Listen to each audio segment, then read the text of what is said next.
আমার হাতে এখন যে ফলটা দেখছেন এটা তো সবাই জানেন, এটার নাম হচ্ছে খেজুর, কিন্তু খেজুরটা হচ্ছে কাঁচা।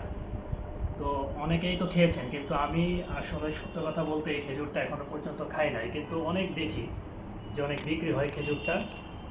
তো অনেক কৌতূহল ছিল যে খেজুরটা কাঁচা হলে কিভাবে খায় মানুষ, কাঁচা খেজুর তো খাওয়া যায় না, কিন্তু এইটা তাহলে এত বিক্রি হয় কেন, এত খাই কেন, এই জন্য সেই কৌতূহল থেকে আজকে কিনে নিয়ে আসছি অল্প কিছু। এটা খেয়ে দেখবো যে কেমন লাগে, যে এত মানুষ খায়, এত কিনে নিয়ে যায়, এই দেখতেও কাঁচা, আবার নামও সবাই বলে যেটা কাঁচা কাঁচা খেজুর। তাহলে এটার কি জাত দিয়ে অন্যরকম, নাকি আমরা যেই গ্রামগঞ্জে যেটা দেখি যে খেজুর গাছে যখন এরকম হলুদই থাকে কিন্তু খেজুরটা হলুদ হয়ে যায়, সেই খেজুর তো খাওয়া যায় না। তো এইটা আজকে খেয়ে দেখবো যে এই খেজুরটা কাঁচা খেতে কেমন লাগে এটা।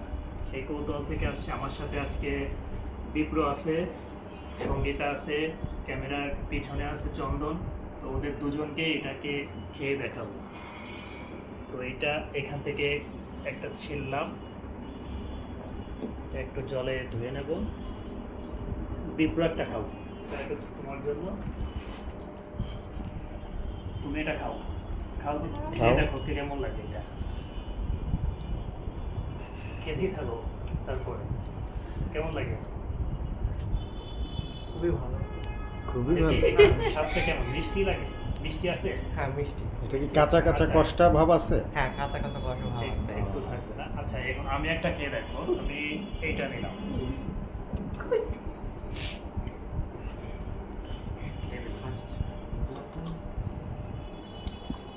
হ্যাঁ, যেহেতু কাঁচা এটা একটু কষ্ট তো থাকবে, এটা স্বাভাবিক, কিন্তু কষ্টার সাথে মিষ্টিও আছে।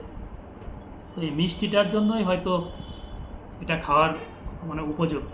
মানে কষ্টটা থাকলেও মানে মিষ্টিটা একটু বেশি থাকলে ওটা কিন্তু আসলে কষ্টটা বোঝা যায় না। তো এটা মিষ্টি আছে।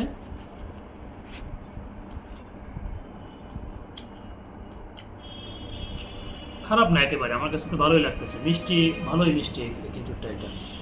আর কষ্টটা যেটা আছে ওটা প্রথম আপনি যখন কামড় দেবেন সাথে সাথে যে কষ্টটা সেটা আপনি বুঝতে পারবেন, কিন্তু আরও দু একবার কামড় দেওয়ার পর যখন যখন আপনার গালটা মিষ্টিতে ভরে যাবে তখন এই কষ্টটা অতটা বোঝা যায় না।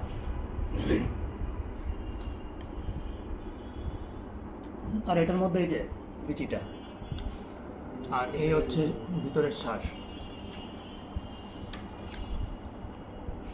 তো এই কৌতূহল ছিল যেটা খাওয়ার, এটা আজকে খেয়ে দেখলাম। তো একেবারে যেটা ভাবছিলাম আসলে ওরকম না, জিনিসটা খাওয়া যায় এবং ভালোই লাগে খেতে। তো ঠিক আছে, সবাইকে ভিডিওটা দেখার জন্য ধন্যবাদ। আমার চ্যানেলটা সবাই লাইক কমেন্ট সাবস্ক্রাইব করে দেবেন এবং ফেসবুক পেজটা সবাই ফলো দিয়ে পাশে থাকবেন। ওকে, ধন্যবাদ সবাইকে।